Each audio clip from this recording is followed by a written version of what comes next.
Now that the series is basically finished, I want to share my top 15 and bottom 15 Metal Gear Solid series cutscenes. Now remember, this is my list, my preferences, and if you don't like it, make your own damn list. Number 15 good, Metal Gear Solid 4, with Sonny and Otacon talking about Snake. A short cutscene that works well as a fake-out ending. You get a fun character bringing a morbid optimism to the terrible state of the world, and a small emotional moment that takes in the sacrifice Snake was willing to make. The weight of Snake's actions is really felt, and how much he'd be missed once he's gone. Number 15 bad, Metal Gear Solid 1, the AT President's Nuclear Emergency Exposition. You know what helps your story? A slightly related PSA.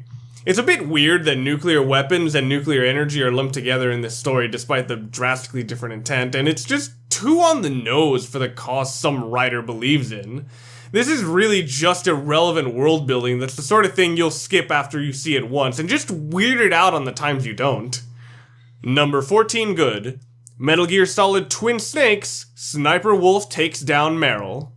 This version of the cutscene gets a lot of flack for the difference in how it starts, but I actually prefer the Twin Snakes version of this. Actually being able to see the emotion on Meryl's face and the struggle as she tries to fight back really makes the scene so thrilling and powerful. Meryl's expressiveness is what makes this version of the cutscene for me, and her lines are so much more powerful. War is meaningless. Nothing comes out of war. Number 14 bad, Metal Gear Solid 5 Ground Zeroes, Paz's Surgery. I'm forgiving of scenes that are needlessly unpleasant if they help the pace or mood or characterization or the story, but this isn't that. Paz's surgery scene just seems like someone wanted to show the audience something unpleasant, but then throw away any potential consequences from the scene. It's a long, detailed body surgery scene, and that's about it. The cutscene that followed this one is actually good, and showed a much better use of people being in a form of pain. It really just highlights how useless this scene really is. Shoutouts to all the B&B Core's awakenings, and several of Quiet scenes for being unpleasant, but at least having some value to the world building or story. Number 13 good, Old Snake vs. Liquid Ocelot in Metal Gear Solid 4. This cutscene is good at making the struggle between the two feel enormous, but still fun. This fight scene goes from sad, to funny, to gruesome, and even to being welcoming. It's almost an encapsulation of what's enjoyable about the series, how as much as the tone may shift, fun and drama can still happen. Number 13 bad, Metal Gear Solid 2, Fortune Gets Lucky. This scene is just fucking stupid. Fortune gets lucky out of nowhere, but it happens to have the same signs as her previous luck powers, this time without the device. The explanation given is that the aiming is off because of the virus, despite them clearly being in the direction of Fortune and everyone else. The rest of the scene is the more fun kind of stupid, but this is not that. Number 12 good, Metal Gear Solid 4, Otacon and Snake's Last Words. You get one last moment of Snake and Otacon together, and it's just really nice to hear a moment of peace and friendship between the two. Short, but sweet. But I'll remember everything you were, and stick with you to the end. Number 12 bad, Metal Gear Solid 5 Phantom Pain, Quiet going into the chlorine. Fortune getting lucky was stupid because it threw away logic just set up, and it just explained it as coincidence. Quiet dunking herself in chlorine gas for a necklace is stupid because it's a lot of pain for no reason. Quiet has no motivation to do this, they never imply that they can't just get rid of the gas, and nobody ever addresses if the necklace is going to be destroyed. I think this cutscene was supposed to involve a kid falling in there, but as it stands, Quiet injures herself for a kid she had no interaction with. It's short, but really stupid. Number 11 good, Metal Gear Solid 5 Phantom Pain, Shining Lights, Even in Death. The most effective portions of this mission are in gameplay, but the final cutscene is really heavy. boss becomes overwhelmed by the horrifying decisions he's had to make.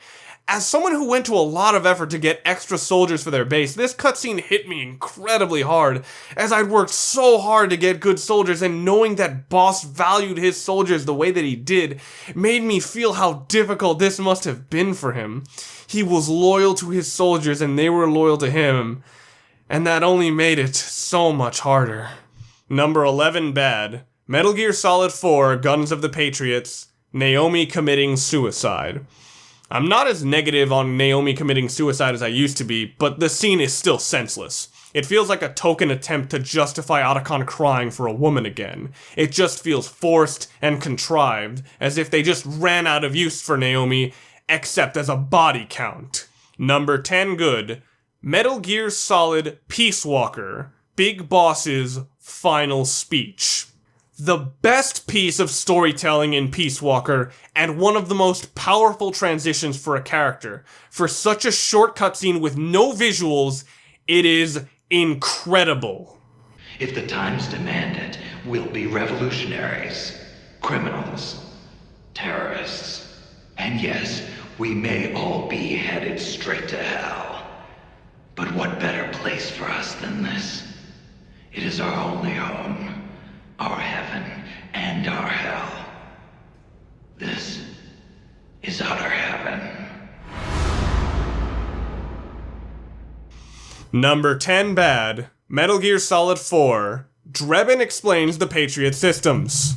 Now we go over to the boring cutscene that over-explains barely relevant details and already established events. Case in point, Drebin explaining the Patriot systems and the B&B cores. It's boring.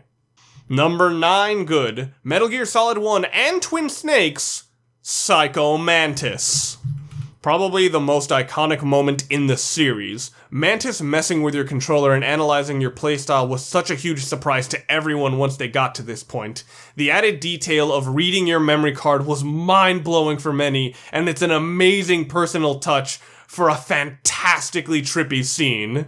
You seem to like The Legend of Zelda, don't you? Number 9 bad. Metal Gear Solid 5 Phantom Pain, the post-credits talk between Ocelot and Miller. A personal pet peeve of mine is to explain future events by implying they were all part of a plan that just happened to come together. This has happened a few times in the series, but its most ridiculous example is from Phantom Pain. Miller and Ocelot basically throw away any potential future motivation for their actions and just become roles.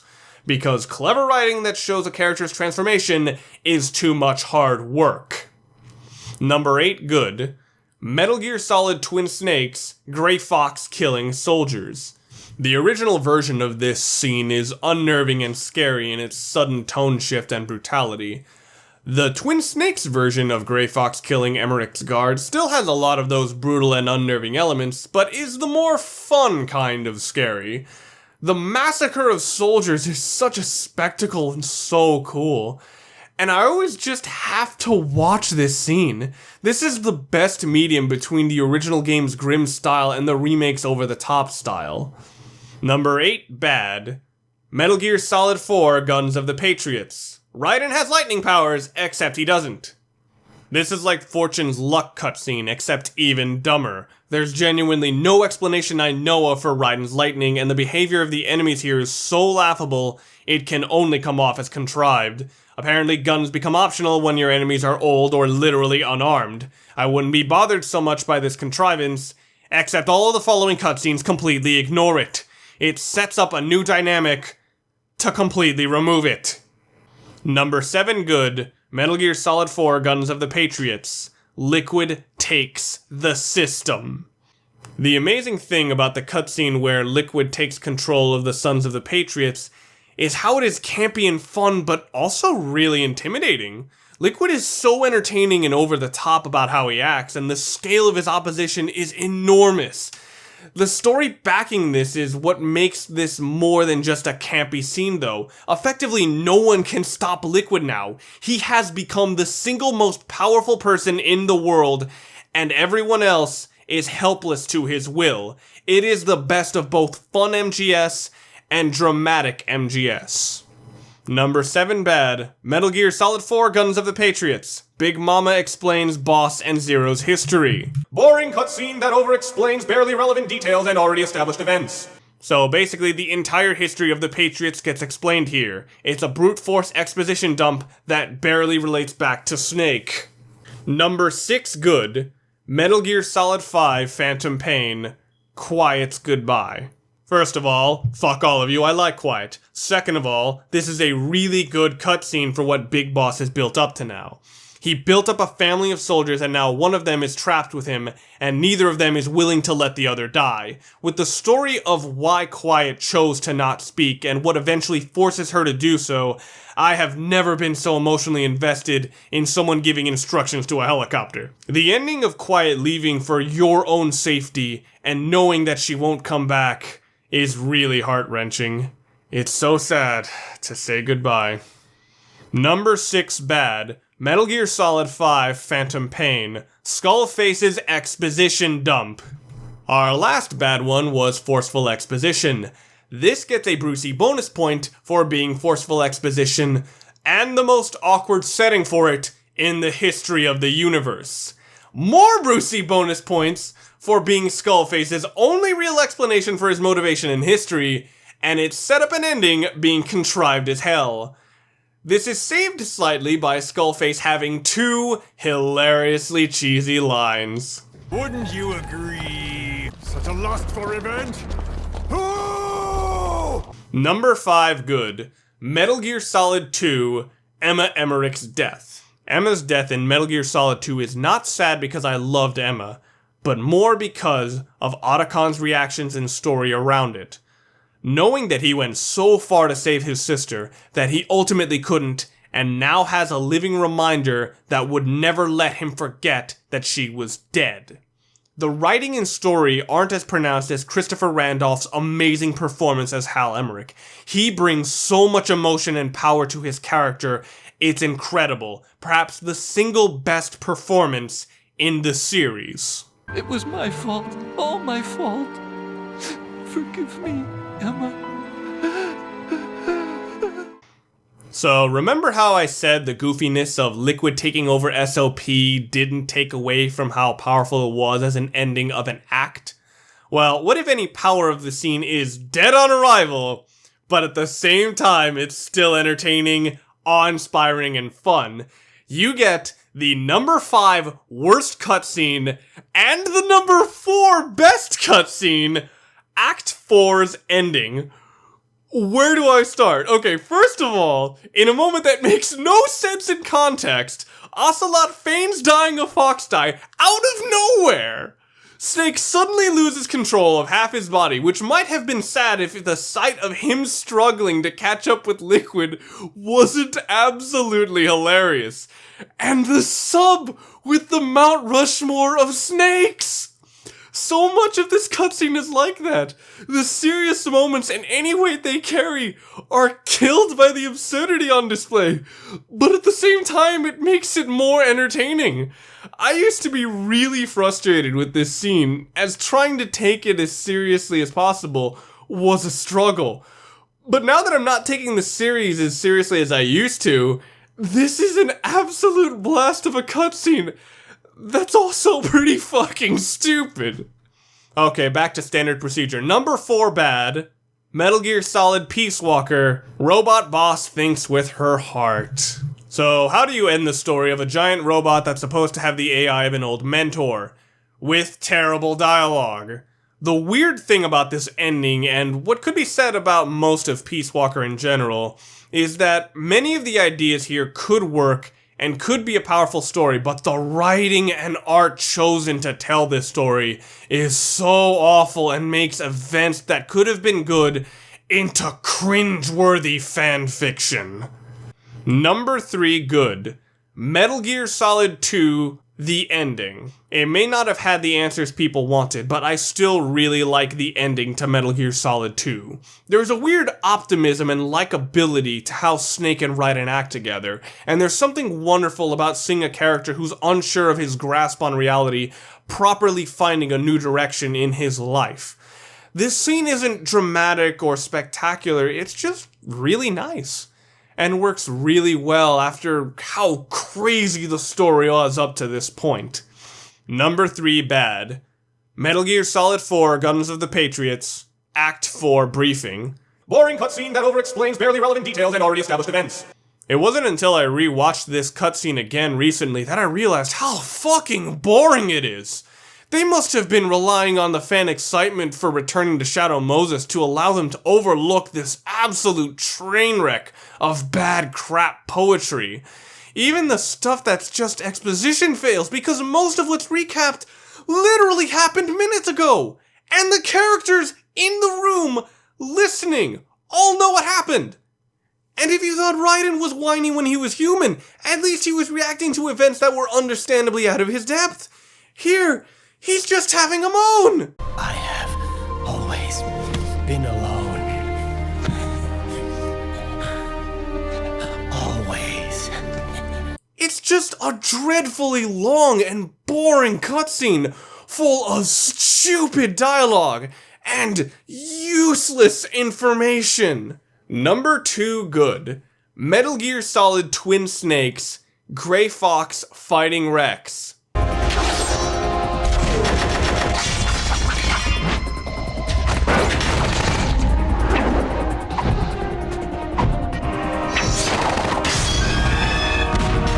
This is the coolest cutscene in the history of the series.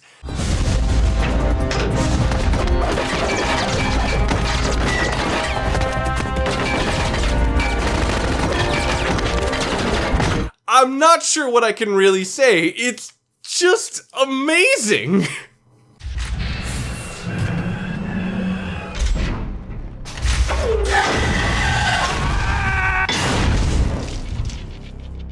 Ten out of 10. Number 2 bad.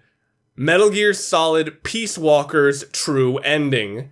Taking over SOP was silly and fun, but still effectively dramatic. Liquid running to Outer Haven was like watching a really entertaining B-movie.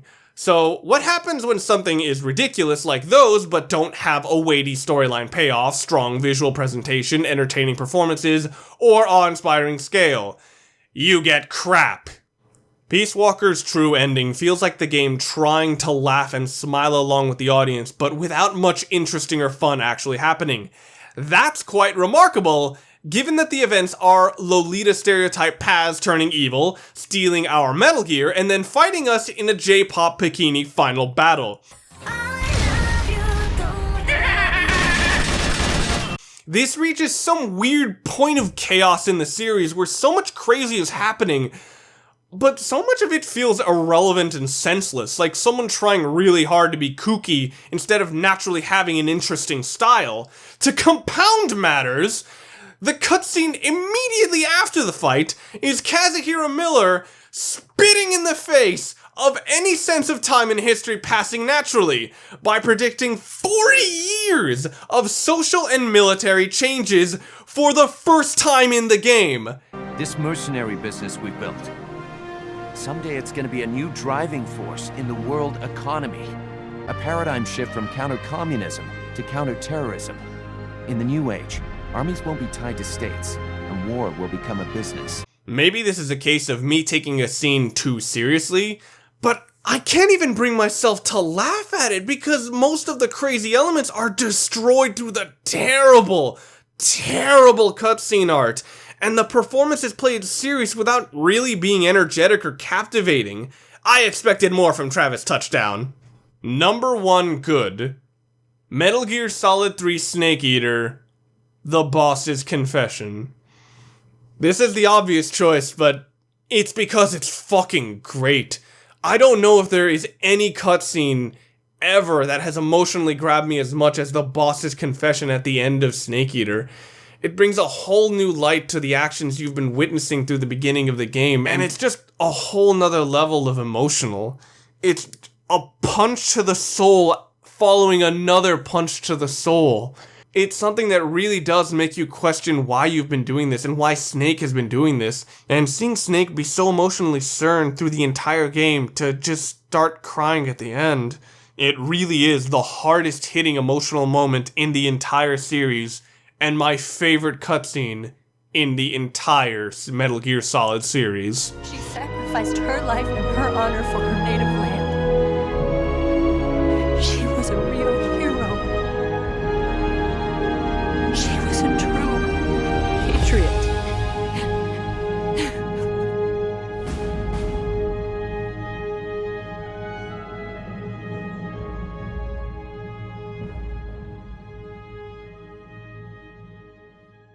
Number 1 bad, Metal Gear Solid 4, The Debriefing.